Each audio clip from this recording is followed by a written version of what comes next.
Over the last 5 days, I've been working on the most intense, over-the-top, stressful, complicated, Photoshop-heavy photo shoot that I have ever done in my entire career, and I want to share it with you because I've told myself I will never do this again.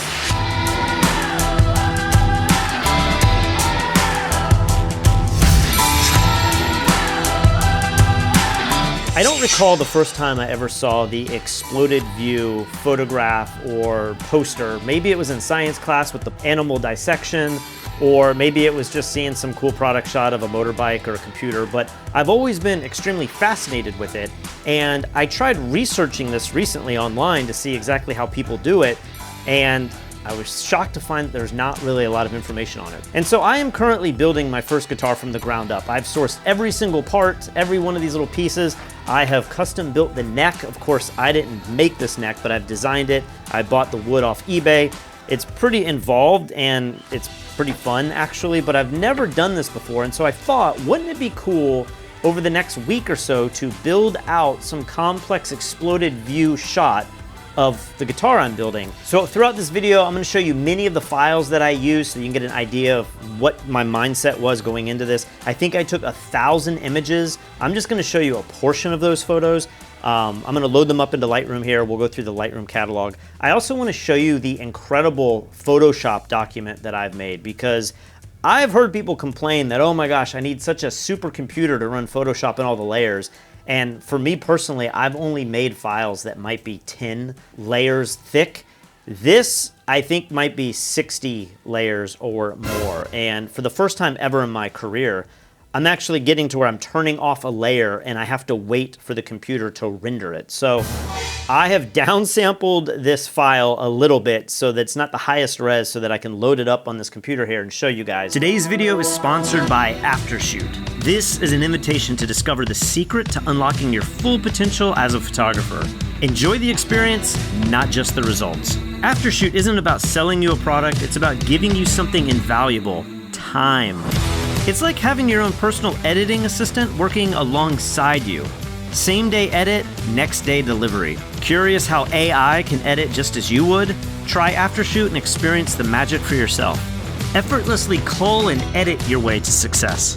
Aftershoot is the partner every photographer dreams of.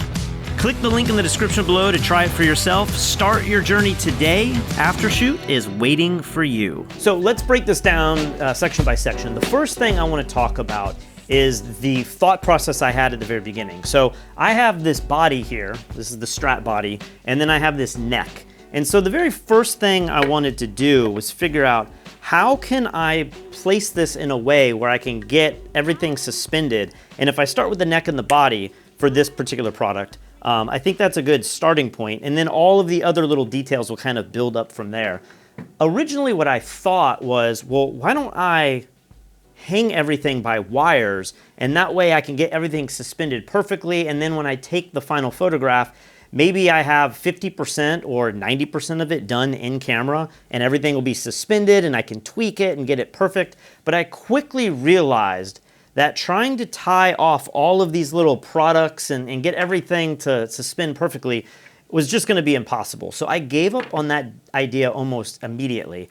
In researching how to do this, I definitely saw some videos where people are suspending everything, and I just totally gave up on that idea. Another one of the few videos that I did find was using an iPhone app, and essentially what they were doing was taking their phone, they would suspend one thing, take a picture, and then the app would allow that picture to be 50% opacity so that they could remove the item, put the next thing up, perfectly place that previous image, and then take another photo. And essentially you could use this app to kind of take 100 images and stack them all up perfectly. The problem is you were relying on your iPhone, and I didn't want to use this as the main camera. And so I never found an easy solution that would allow me to take pictures and kind of layer them in that way. So what I decided to do instead was, what if I just put the body of the guitar in the perfect position, and then I could just suspend different parts using a bunch of tools that I'll show you here in a minute, and simply take a handful of photographs of each part and then cut them out and place them in the final Photoshop document, which is what I did.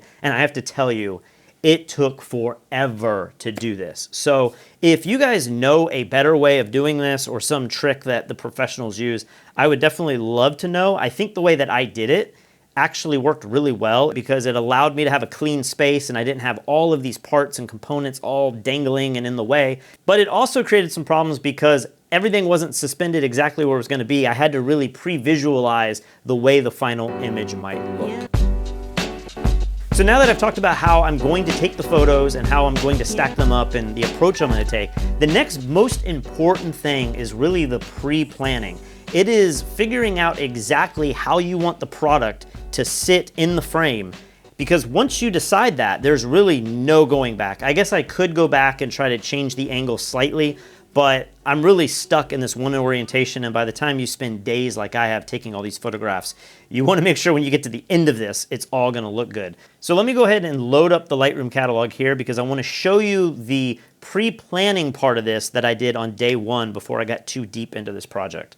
So here we are in Lightroom, and I want to show you the first 10 or 15 images that I took to try to figure out exactly the camera angle, should it be high, should it be shooting down, should it be low, shooting up, and then the orientation of the guitar, because I have to pre-visualize all the parts and where they're going to sit. And you have some parts, like this pick guard, that's pretty big. And you can see if I put the body maybe in this orientation and I want the pick guard to float, I am now potentially going to block a lot of real estate. So let me go through these images here and I'll show you kind of where I landed on the final composition. As you can see, I'm placing the camera up high and shooting down on the guitar. I'm spinning around in different directions. I think I want the neck to be a really big part of it, and because there's all of these little pieces that are going to be up here on the headstock, I don't want to minimize any part of the guitar where there might be some interesting things happening. So, for example, this position here, everything that's going to be way down here will be minimized. You can also see I'm going to have a depth of field problem where I'm going to have to do all these focus stacks, which is going to be way more complex if I want all of this in focus. So I think this particular orientation, although it shows the guitar in a more traditional view, I don't think it's going to work really well. This orientation was really cool. I'm actually shooting back in the opposite direction of my studio. But again, I'm kind of losing the headstock here, and I don't think that this is the best angle. And then this shot here is kind of where I wound up. I threw this into Photoshop and then cut everything out and tried to replace the background. And so this is where I wound up the night before I actually started the shoot. And I felt like this position allowed me a lot of space above to have things hovering, but it also allowed me to have things below hovering and also showed off everything up here. So the next day I spent a lot of time mounting the guitar body in a way that wouldn't have any brackets, but it would also be incredibly stable. You can't really tell here, but there's this little lip that I built that this whole entire guitar sits on. And then I put a sheet of white paper underneath it so that I would get nice white reflections. You can see the reflections here on the bottom. If I didn't put the white sheet and had different types of material or even black, you would really start to see that in all of the highlights. The next thing I really want to focus on is the lighting. Now, I'm not going to get into all of the lighting that I've done here, but I do want to explain the broad view of what you're trying to accomplish with a shot like this. Basically, every single little component is going to reflect and absorb light in a different way. Pieces that are made of chrome are obviously, I mean, you can even see here in the camera angle, they reflect differently here than it does here. And sometimes you get reflections of things in the studio. So the way I photograph this is going to be very, very different than perhaps the way I photograph a piece of plastic that doesn't reflect quite as much. And then of course, a piece of wood like this is going to reflect everything even differently too. So basically the idea is to take a photo of every single piece and light it in the most interesting way possible, but also light it multiple ways so that when you get back to the computer, you have options. The last thing you want to do is light something from the hard left only to realize that everything else is lit from the right and it starts to not look natural. So here I am just taking my softbox and I'm positioning it around the guitar in different ways to produce different highlights and shadows. So in this image here, for example, if I zoom in, you can see this specular highlight edge from the softbox, and I don't really like the way that that looks. I'm also getting, I think these were the overhead lights in my studio, these little reflections here. Now, of course, in Photoshop, we can remove those, but the idea is to eliminate as much of that as possible. Let me go ahead and make this full screen so that it's as large as possible for the video here. And as I go through these images, you can see the guitar body is not moving at all. That's really critical in this type of work.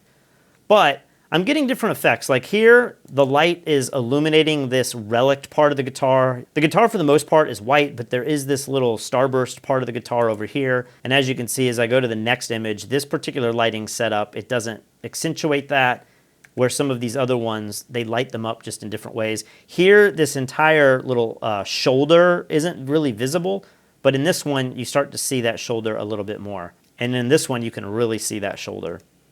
So depending on what type of product shot you're shooting, you're going to want to play with the highlights and the shadows to show off, you know, the design of that product. If you were shooting a car, the doors don't go straight down. They have these nice contours, and they might have these nice contours on the hood. And so depending on where you set your softbox, you can start to create highlights and shadows that really accentuate that, and you'll see a lot of that in car photography. The same is true with any product shot. Here I'm holding up a piece of white foam core just to play around a little bit more, and you can see as I raise this up here, the difference that it makes down here in the bottom.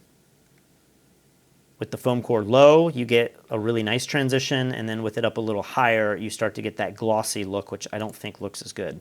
Moving the softbox down even more, I can kind of make the whole entire surface look really glossy. And you can also see where the shadows are changing here. You can definitely see the edge of the guitar here with a shadow underneath it. But at this point, that shadow is starting to blend in, and this looks really sexy and moody. Like, I love the look of this, but when you have to cut this out, it's going to be a lot harder than, say, an image like this where everything's nice and bright.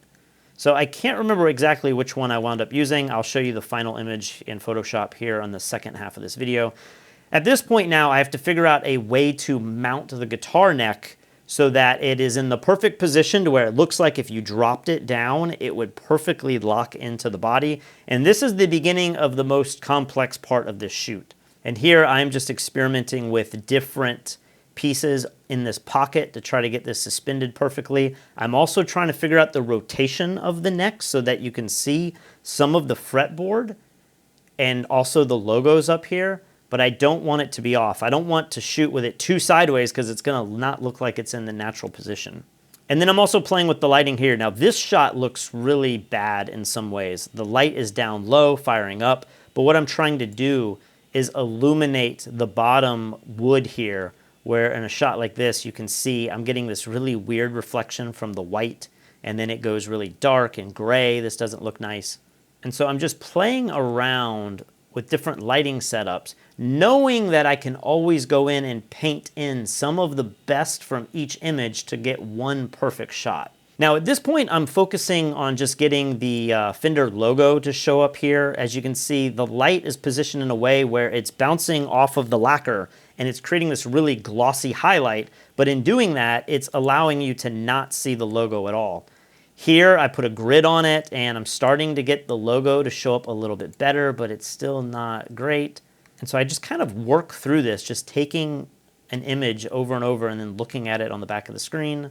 So I wound up using one of these just for the headstock part of the guitar. And now I'm going to move into all of the individual components, and this is where it gets really tedious. Now on day 2 or 3, when I started shooting each one of these little components, this is the tuning peg here, I just used some common things that I had around the house. This was a little wire that had a loop around it, so I could put it right on this shaft, and I could get it to kind of balance. And I'm also experimenting with the background. In this case, I'm putting black behind this chrome piece because I feel like it will be much easier to cut this out against black than if it was against white.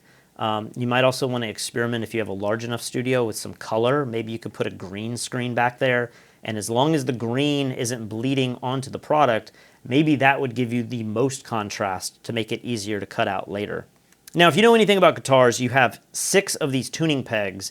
They're all identical for the most part, but instead of trying to photograph a different one when they almost look identical, I'm just going to move this and photograph the same thing over and over. But I can't just take one of these and paste it 6 times, because as you can see here, as I get towards the end, the perspective of this one is going to be different than the perspective of the one on the left. So what that means is I really need to photograph every single piece individually so that you don't wind up with these weird parallax errors that your mind is subconsciously going to look at and say, ah, that just looks like the same thing 6 times. Now, as I got further along with this, I started to realize that this little wire that I'm using is not allowing me to place this tuning peg precisely. What I want to do is try to move this exactly in a row so that everything lines up as perfectly as possible.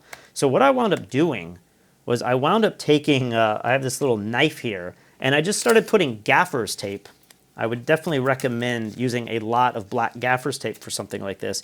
And I just used this, butter knife, put tape on it, and then I could mount the tuning peg on the knife. And because this is more rigid, it allowed me to really get precise and just move the tuning peg in a straight line, whereas having it bounce on that little wire was a little bit more difficult. So you can see here, just to explain this, I'm just showing you the second pass that I did using the knife to hold this up. The bushings up here, I did the same thing. One thing I want you to notice with this, though, is how important the lighting is. As you can see here, the top of this little octagon nut, it's kind of black, and it's kind of blending in with my tape. And because towards the camera, it's black right over here on the side of the studio, you can see this black, I'm going to call it a highlight, straight down the middle. But it doesn't necessarily look as good as it could.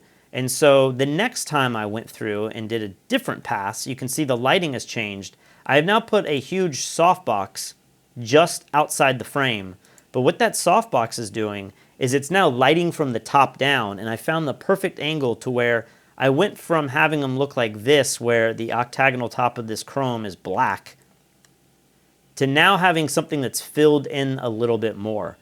Raising it up this way and having all this light hit the headstock, you can also see there's some wood tones that I'm going to have to desaturate in Photoshop here on the left. So shooting chrome can be extremely complicated because it's like a mirror. It captures every single angle, but I think it's really important to try to find the best way to light all of these little parts individually so that every one of them kind of shines and stands out on their own. It's like making a hero shot out of every little part so that when you put it all together, there's no weak link in the entire image.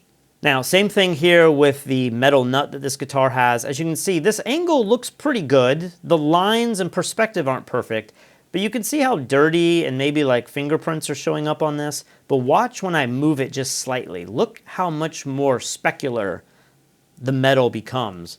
And so there's these little moments where this might be tilted up a little too much for reality compared to maybe the more perfect position right here. But no one would ever know that that is tilted a little bit more. But you wind up with the benefit of the entire chrome piece being filled with these white highlights. And so I don't know, I took maybe like 20 shots of each of these, just tilting them slightly. I put the camera on self-timer so that when I took the picture, it was just going to take like 9 photos with 3 seconds in between. And this allowed me to get in place and then have 9 opportunities to get this. I'd go back to the camera here, review it, and then if I felt like I got 9 or 18 shots that were adequate, I would then move on to the next little part. And then I was able to use a little fiber to suspend the screw and photograph this, and then of course I could just use this one twice. I didn't necessarily have to photograph every single screw. I kind of gave a little leeway there because I felt like the screws weren't that important. But you can see here, I have a light off to the left that's creating this little hard edge on the screw, and then I have a softbox to the right which is filling in the highlights on the top. And as you can see, the guitar neck here looks horrible. I'm not concerned about that at all. All I want to capture is that one little screw. Here we move on to the bridge, and as I just showed you in the video, depending on how this is angled, it could either shine a lot of highlights back to the camera, or in this case, it looks really bad. You can see all the fingerprints. There's a lot of, black filling in the chrome, which black can look good on chrome. I'm not saying not to do that. I do kind of like this highlight on the edge, but it doesn't look as good as I think it will here in a minute when I get the lighting and the angle perfect. Sometimes you actually find a spot where the specular highlight is flaring up, and it would be near impossible to cut that out. You could use that as an effect if you really want to, but I found that that wasn't ideal. And then with this shot, you can see I've completely changed the orientation of my softbox. I've brought it really close to the guitar. I've also gotten it closer to the metal here, and you can now see the difference. I mean, that does not look very professional, and then suddenly now that looks like an awesome product shot. Now let's talk a little bit about that pre-visualization a little bit more. I have no idea at this point where this part is going to sit. I know it needs to line up with this cavity because essentially that's where it would fit when everything's assembled, but I don't know if this bridge is going to sit lower and block part of the guitar. I don't know at this moment, because I really haven't thought about it, if this needs to go up higher, maybe where my hand is, and it's going to be much higher off the guitar. So in preparation for that, not only am I shooting at different angles, but I'm also experimenting with different heights.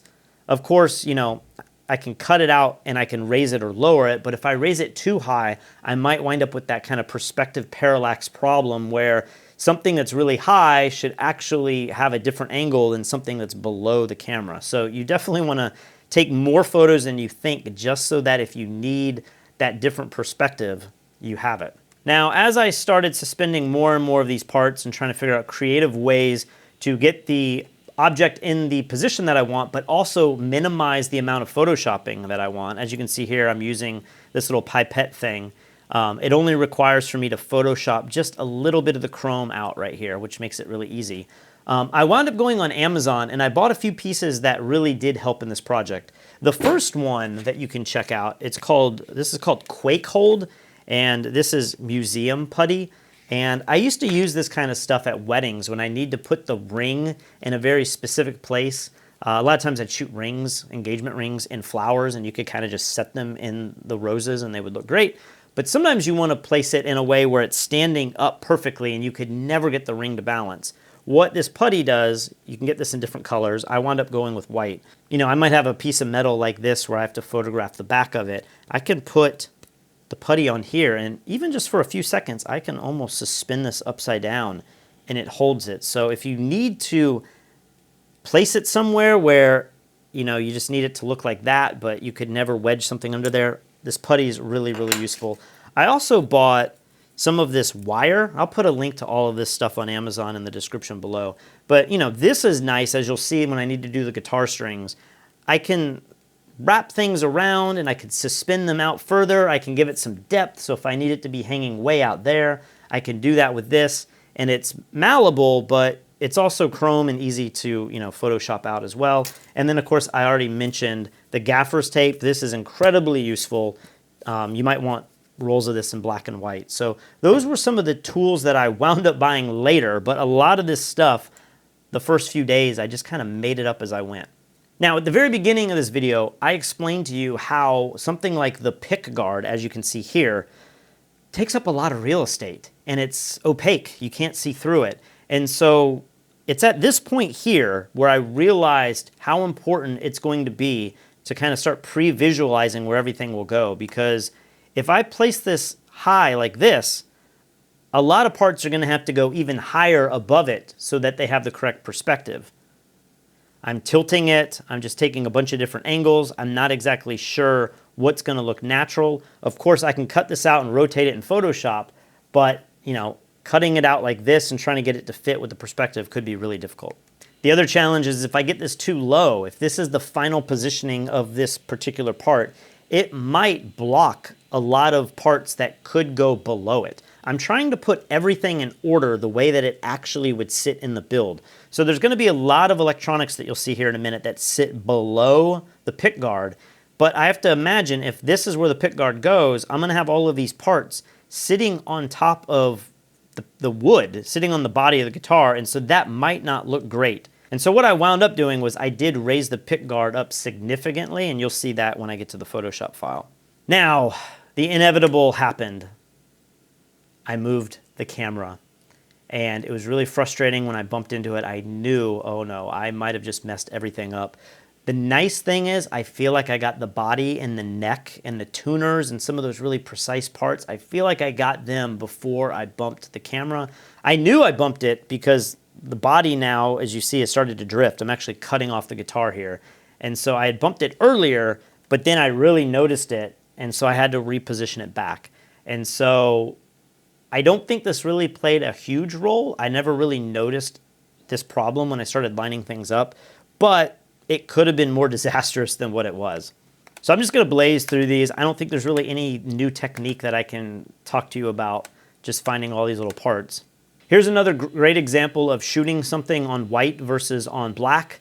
I could tell that this had a lot of chrome and a lot of metal, and it's very bright when the light is hitting it. And so if I put a sheet of paper under here to make it even more symmetrical and clean, it still was going to be really hard to cut out. So I wound up putting black underneath it because I figured it would be way easier to make these selections with black. And the other thing that I noticed, if I had to take these two parts and photograph them separately, trying to line them up, because this, mounts on top of this thing, this was going to be really difficult. So what I did here was I actually photographed these two parts at the same time.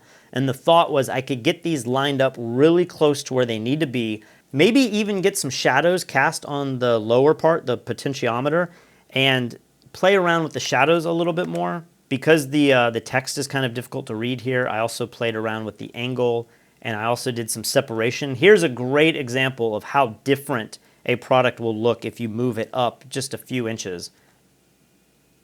As you can see here down low, you're easily able to see this ridge, the top part of this knob. But if I move it up, you can see how much more narrow it's getting unless I tilt it. So it's a good idea to get a lot of these shots. I mean, there's a great example. Like, look how different that looks. All right, I'm going to try to keep moving along quickly. I know this video is getting long.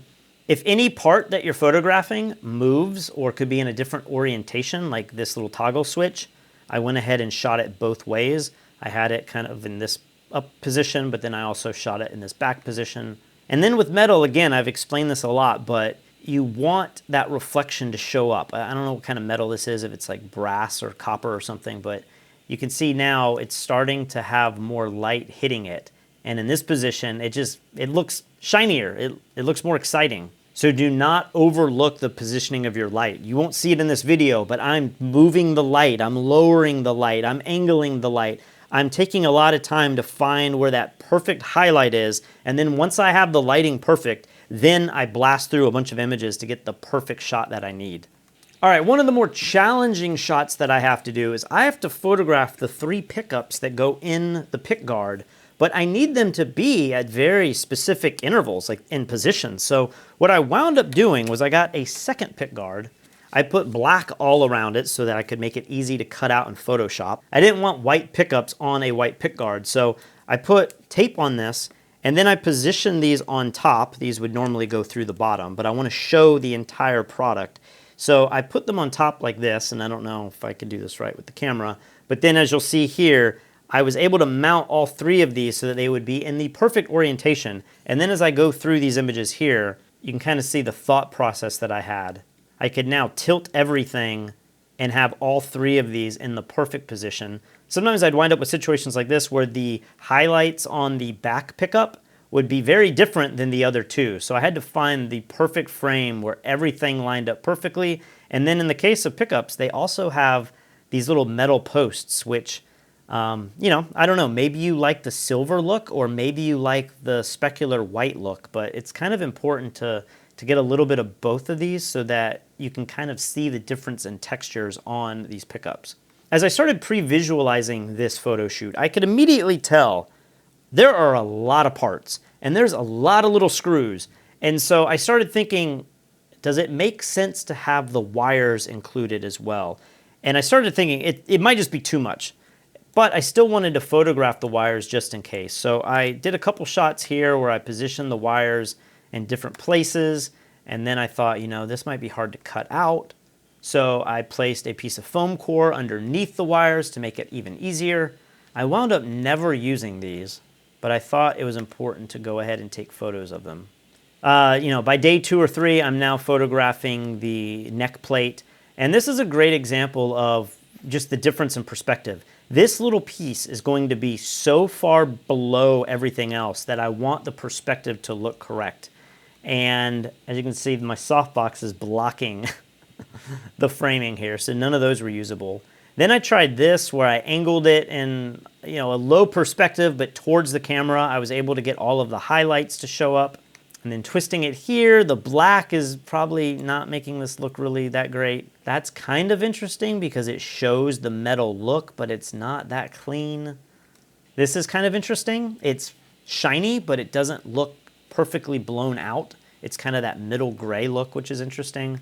And then, of course, I start shooting the screws that will go in down there. All right, so that is a lot of images that I took for all of the individual pieces. Let me now jump into Photoshop. All right, so here we are in Photoshop. Let me just scroll the wheel up so you can see how many layers this is. I've tried to group everything and put colors so I can kind of navigate this, but this is a beast of a file.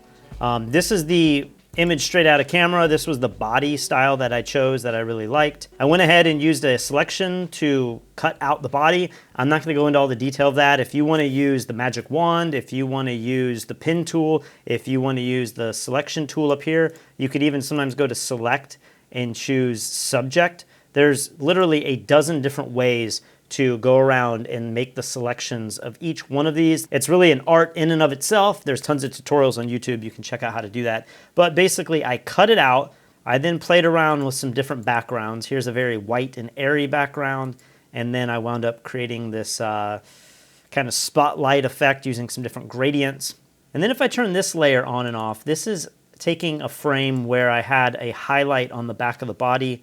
Without that highlight, it almost looks like there's something wrong back here. And because you can't see all that relicking really easily, I wanted to make sure that it was at least lit up and it looked like it was supposed to be there. And then this layer here, if I turn this on and off, you can see it's adding some shadows into the cavity, which I think just gives the body a little bit more of a 3D effect. If I turn these layer masks off, you can see here's the original shot. It's more backlit. It's definitely moodier. The front shoulder down here is very dark. And so I cut that out, and then I just masked in only the shadows on the curvature here, just using a brush and just kind of brushing it in to where I felt like it looked a little bit more natural. Now let's move on to the neck. Now the neck is made up of several different frames as well. You know, I'm using a lot of like hue saturation levels just to desaturate things. I felt like this was a little too amber, a little too bright, but by using a hue saturation layer, which you can just add right down here. If you hit this little button, you can go to hue and saturation. I can now always go back, and if I feel like I've desaturated it too much, I can go back and make it more saturated. I also did a couple burn layers just to give some more density to the bottom of the neck. You can see this is the original frame where the neck was really dark. So I used a second frame, probably that shot I showed you with the light coming underneath that looked really awful. I just brushed in a little bit just to give that little bit of detail. At some point, the fretboard in the original image was just too specular, so I added a different shot to kind of bring in the wood here. This is a brown ebony, which is a really cool piece of wood. It also allowed the headstock to look really nice. Now this little layer here is just adding some shadow between the neck and the body. I didn't really add a lot of shadows as I go through this, but I felt like this one was really necessary. If the neck was to be sitting that close to the wood, there would most definitely be a shadow. So this is just a dodge layer that allows that shadow to go in there. And of course, I could always tone this down just by dragging it to find that perfect balance. I'm going to just start loading up a lot of layers here just to kind of move through this. Here's the neck screws. Here's the neck plate. Let's go ahead and turn on the pick guard because this was a big one where I had to decide exactly where to put this. Now, if I start moving this around, you can see if I put this too low, it's going to be impossible to fit everything in between the pick guard and the body. You know, if I put it here, I'm kind of blocking the back lines of the guitar, which I don't think are good. That's a very strange position. So, you know, I'm just really toying with it to figure out like where in this space should I go. And a lot of this, it's a work in progress. It's like you put something one place and then you start building upon it and you start realizing that you have to move everything. And so sometimes I would highlight a bunch of these layers and kind of move them as, you know, one big movement so that I could keep everything lined up the way that I like, but make room for some of the other stuff. So with the pick guard there, let's go ahead and turn on the pickups. This was another one where I kind of pulled back some of the whites to desaturate this a little bit. because they are technically sitting below this, and so if a light is hitting from above, they should be dark. But I also used a frame where you can kind of see the light is coming from behind a little bit more. So I don't know that the lighting on the pickups are perfect, but I tried to make them look as realistic as possible. Let's add the pick guard screws. This one's crazy. This is the same screw that shows up over and over and over again. You can quickly see by turning this on just how busy this image is about to get. There's our bridge shot.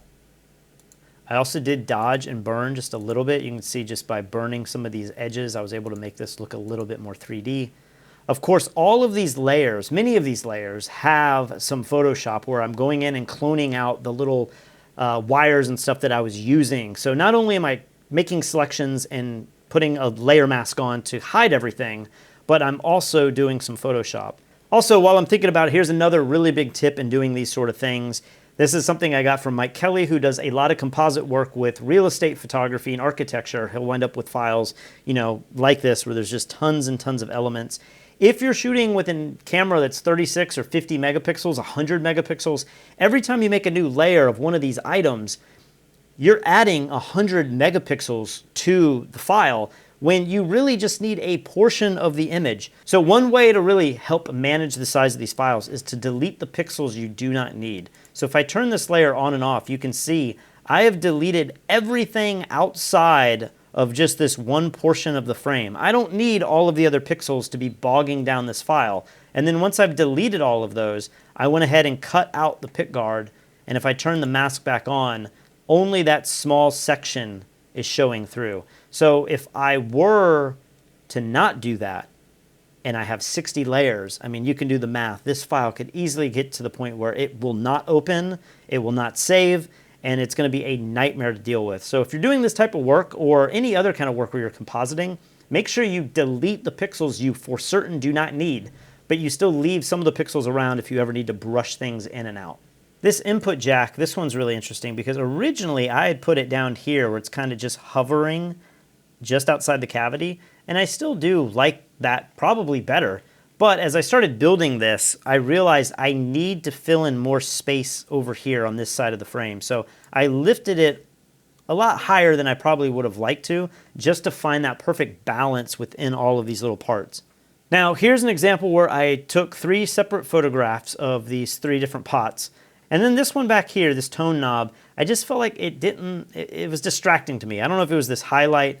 So what I wound up doing was I just copied this one next to it.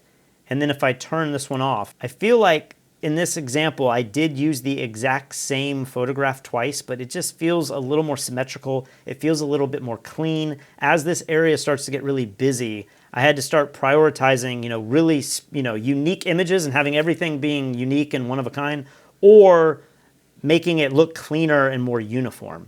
Now here are the tuner bushings, and I have this layer here, which I simply just made a guide to help me line these up, because no matter how I lined these up, they never felt like they were lined up perfectly. And so I made this little guide that I could turn on and off.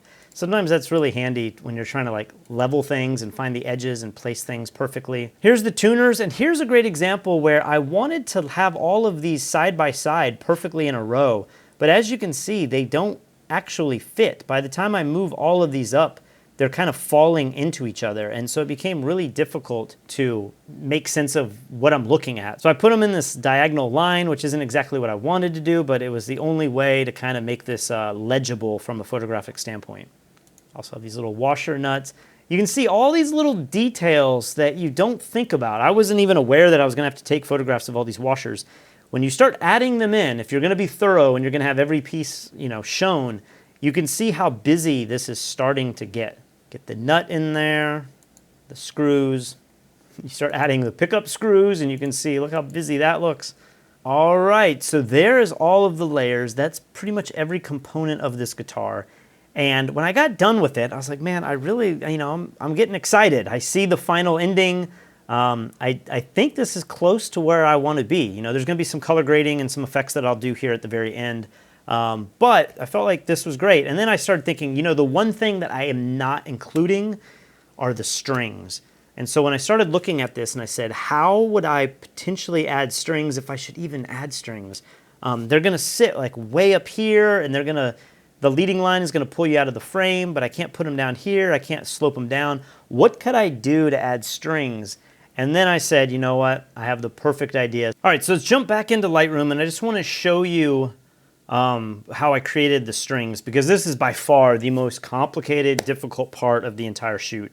And so I tried to use some guitar strings, you can see them here, and it's like if I bend them just slightly, they started to look wonky, and they were really hard to get them to loop the way that I wanted. And you know, they had a lot of springiness to them, and like they just didn't want to cooperate. And so I found this fishing line.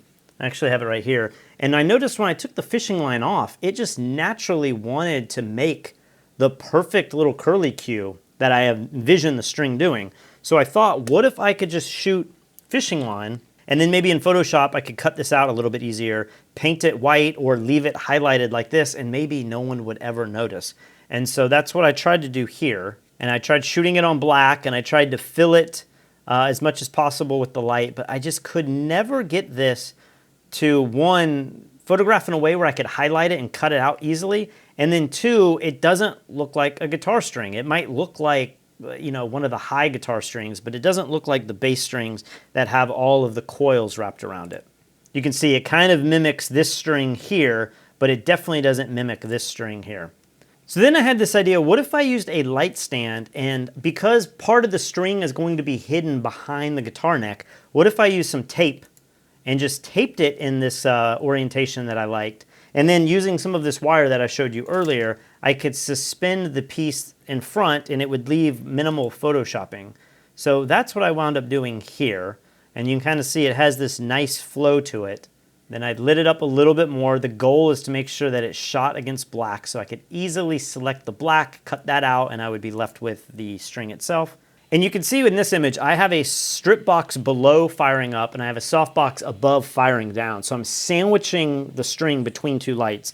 And if I zoom in here, you can see what it's doing. It's creating a highlight on the top of the string, a highlight on the bottom of the string, and it's leaving black in the middle, which gives it this 3D look. But when I got into Photoshop, I realized it was very hard to cut this out. And so what I wound up doing was, for this setup, I tried something completely different just to have another variety and another way to cut this out. I turned the top softbox towards the white background. So this is actually not hitting the string at all. It's lighting up my white paper and getting it close to being blown out. And then I moved this strip box right below the camera, and I faced it forward. And the goal was to create a highlight on the middle of the string and allow the top and the bottom to go black. And so if I zoom in here, you can see that's exactly what it's done. Now instead of the highlight being on the top of the bottom with the middle of the string being black, it's the inverse. I have the top of the string black, the bottom of the string has just an edge of black, and then the white is filling in the middle. So it's just kind of the inverse of the previous lighting setup. I also discovered that if I used a guitar bass string, which is much thicker, I could have much better control over the shape of it, and I could kind of lock it into position. And if I resize this, no one would ever know that this much larger bass string isn't actually a guitar string at all. And then I just kept moving it slightly to give a lot of variety. I was kind of imagining in my mind, I don't know if you guys know, like the Carnage character from Marvel is kind of like the evil Spider-Man or the Venom. They always had these like particles coming off their body and they're wrapped around. They just look sinister. They look really cool. They look kind of alien. And so I thought, what if I could do that with the guitar strings and make them have these really nice parabolic curves? If I could use that and wrap it around the neck, I could get this really nice effect. Then it was time to shoot the high string. It's going to look a little bit different. And for this, I thought, what if instead of trying to light the string, what if I just let the string go into shadow, which is what I did here. If I don't blow out the background, you can see it doesn't really work that well. And then I went the opposite as well. I tried to highlight the string and do the opposite, make the background go black and make the string go white. This is the technique I wound up using.